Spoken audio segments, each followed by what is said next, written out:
The day was supposed to be perfect. The venue was decorated with white roses, the air smelled of fresh flowers, and every guest had gathered in their finest clothes. I could hear the faint sound of music drifting in from the hall, the buzz of laughter, the clinking of champagne glasses. I stood in the bridal suite, my wedding dress flowing around me like something out of a dream.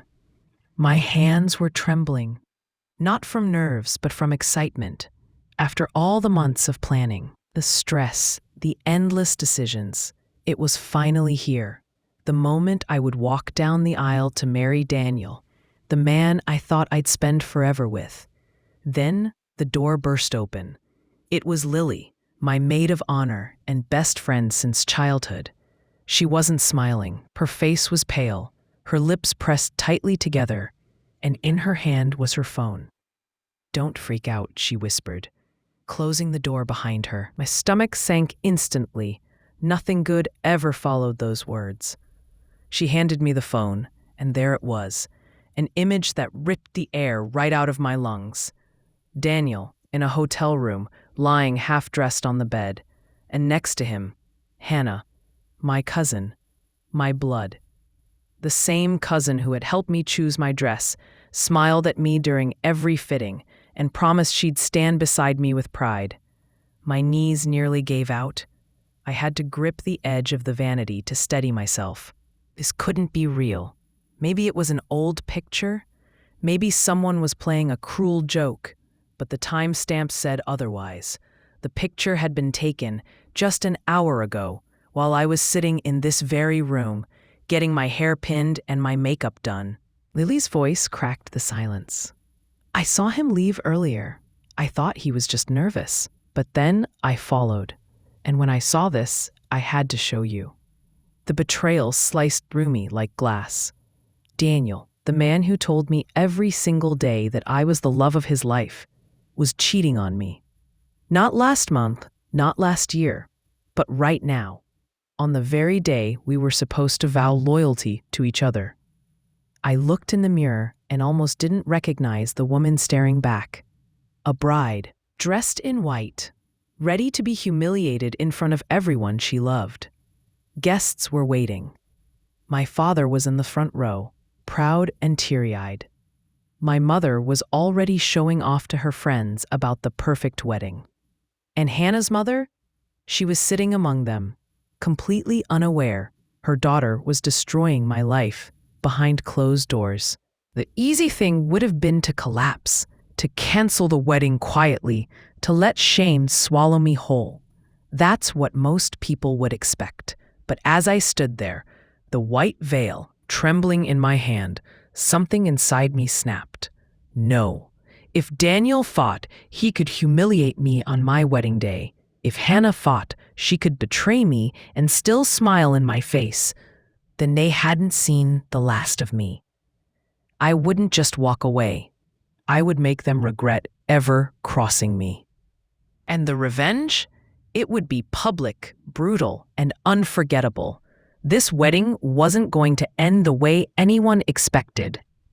I sat there in the bridal suite, my chest burning with rage, my fingers tightening around the bouquet until the petals started breaking apart. My best friend, Lily, stood frozen, waiting for me to collapse, waiting for me to cry. But I didn't. Instead, I stood up. My hands stopped trembling. My voice came out cold, sharper than I'd ever heard it before. "Help me fix my veil," I said. Lily blinked. "Wait, you're still going through with this?" I gave her a smile that wasn't really a smile. "Oh, I'm going through with it, but not the way Daniel expects." The ceremony was minutes away. Outside, music started playing, the soft, beautiful notes that signaled the bride was about to make her grand entrance. The guests rose to their feet. Everyone was smiling. Everyone was waiting for me. And so I walked. Each step down that aisle felt heavier than the last, but not from nerves, from anger. My father proudly held my arm, not knowing the secret I was carrying. My mother wiped away tears, not knowing that in just a few minutes, her daughter was about to turn this fairy tale into a nightmare. And then, there he was, Daniel, standing at the altar in his suit, pretending to be the perfect groom. He smiled at me with those same eyes that had just looked at Hannah in that hotel room. My cousin was right there too, seated in the second row, her face glowing with fake joy, as if she hadn't just destroyed my life. I wanted to scream.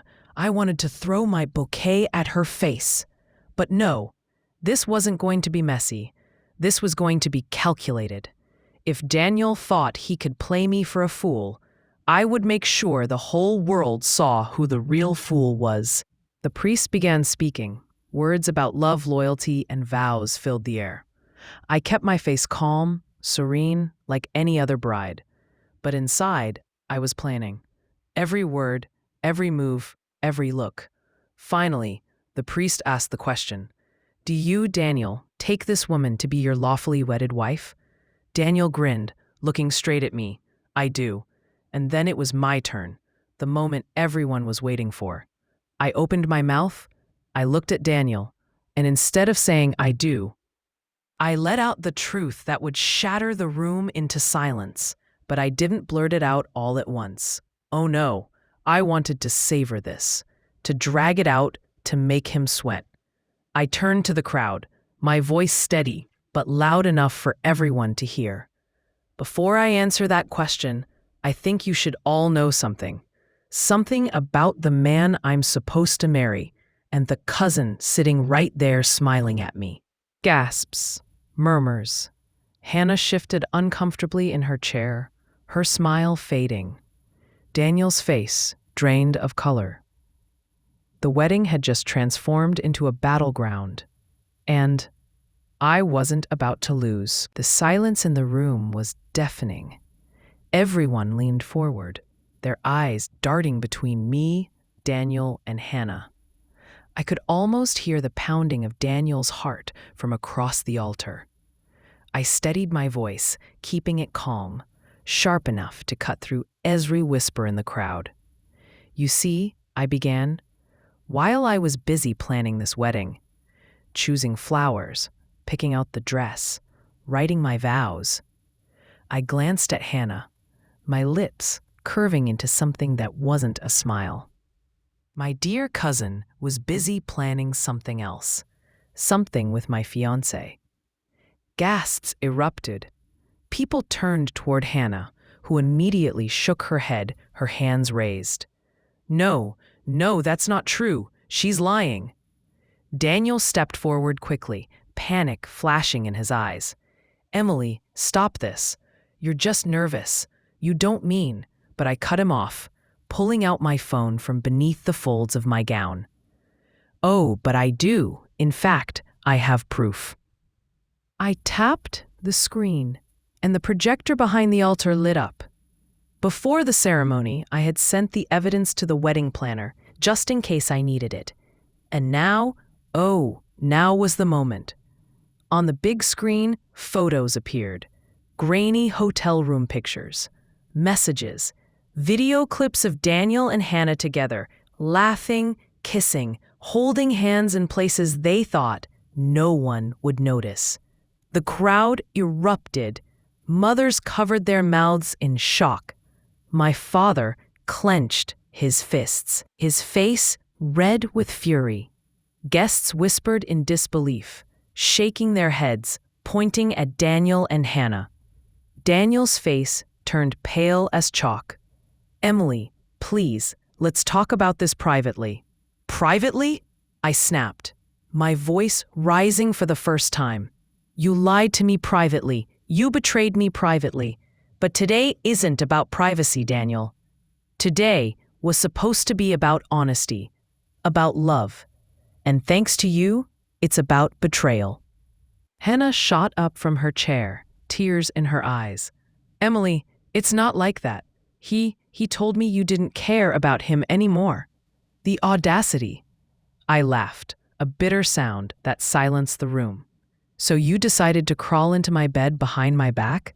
That's family to you, Hannah? The priest looked horrified. Guests were murmuring louder now, some even booing. Someone shouted, "Shame on you," in Hannah's direction. I turned back to Daniel, my voice steady again. You wanted to make a fool out of me on my wedding day. But the truth is, the only fool standing here is you. Then I dropped the bouquet at his feet, the petals scattering like the pieces of our broken vows. I don't. And with those two words, I ended the wedding. The venue erupted into chaos.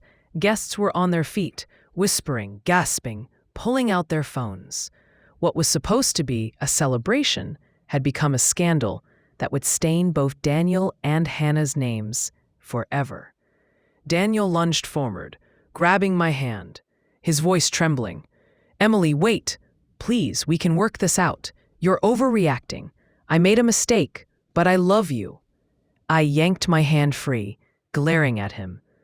"Love? Don't insult me with that word. You don't love me, Daniel. You love yourself and anyone foolish enough to fall for your lies." The crowd murmured louder. Hannah stumbled forward, mascara streaking her cheeks. "Emily, please, you don't understand. We didn't mean for this to happen. It just did." I looked at her, calm now, almost pitying. "Oh, I understand perfectly. You wanted what was mine, and you thought you could take it in the shadows, like a coward." My mother stepped toward me, her face torn between pride and heartbreak. My father, however, was shaking with rage. "You disgrace this family," he bellowed at Hannah, pointing a finger. "To betray your own blood? You're no niece of mine." Hannah broke down sobbing, collapsing into a chair, while Daniel looked around helplessly, sweat dripping down his forehead. His parents looked mortified, whispering furiously among themselves. I turned back to the guests, my voice steady and powerful. "I want to thank you all for coming. I know you came for a wedding, but instead you witnessed the truth. And for that, I'm grateful. Because today, I didn't lose a husband. I lost 2 snakes." The crowd erupted into a mix of applause and shocked murmurs. Some stood, clapping for me, others shaking their heads at the scandal unfolding before their eyes. I lifted my chin, gathering the train of my gown, and began walking down the aisle, not as a bride, but as a woman who refused to be broken. Every step I took, I could feel the whispers following me, but I didn't care. I was in control now. Behind me, Daniel shouted after me, desperation cracking in his voice. "Emily, don't walk away from me. You'll regret this." I turned briefly, my eyes sharp as glass. "No, Daniel, you'll regret this." The words hung in the air like a curse. And with that, I left the venue, leaving Daniel and Hannah to drown in the ruins of their betrayal. But my story didn't end there, because revenge had only just begun. Walking out of that wedding wasn't the end. It was just the beginning. For weeks, the whispers followed Daniel and Hannah. Word spread fast. The groom caught cheating on his wedding day with the bride's cousin. Their names were dragged through every conversation, every social circle. Their jobs, their friendships, even their families. Nothing remained untouched by the shame. But I wasn't done. Daniel had always mocked me for not being ambitious enough. What he didn't know was that I had quietly built a side business over the last 2 years, design consulting. It had started small, but by the time of the wedding, it was thriving. Now, freed from him, I poured my soul into it, and people noticed. While Daniel and Hannah hid from the spotlight, my business flourished. Within months, I was featured in a local magazine as one of the city's fastest rising entrepreneurs. Guess who read that article? Daniel. He called me late one night, his voice slurred from drinking. "Emily, I made a mistake. Please, let's try again." We can start fresh." I laughed into the phone, the sound cold and sharp. "Daniel, I don't recycle trash." Click. As for Hannah, her betrayal burned me in a way deeper than Daniel's. Family is supposed to protect you, not stab you in the back. And so, when she tried reaching out, I let her messages sit unread. She attended family gatherings alone, the black sheep, forced to face the glares of everyone who knew what she'd done. The final blow came a year later. I was invited to an industry gala at one of the city's grand hotels. I walked in, confident, successful, radiant in a crimson gown. And there, serving drinks as part of the hotel staff, was Hannah. Our eyes met. Her face flushed with humiliation.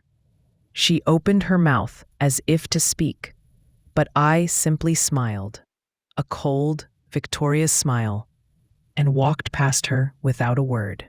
That was the moment she understood. She had taken her shot at me, and in the end, she was the one left broken.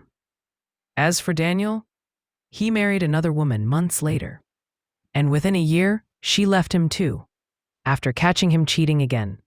Some people never change, but me, I had changed. I had transformed betrayal into power, heartbreak into freedom, and humiliation into triumph.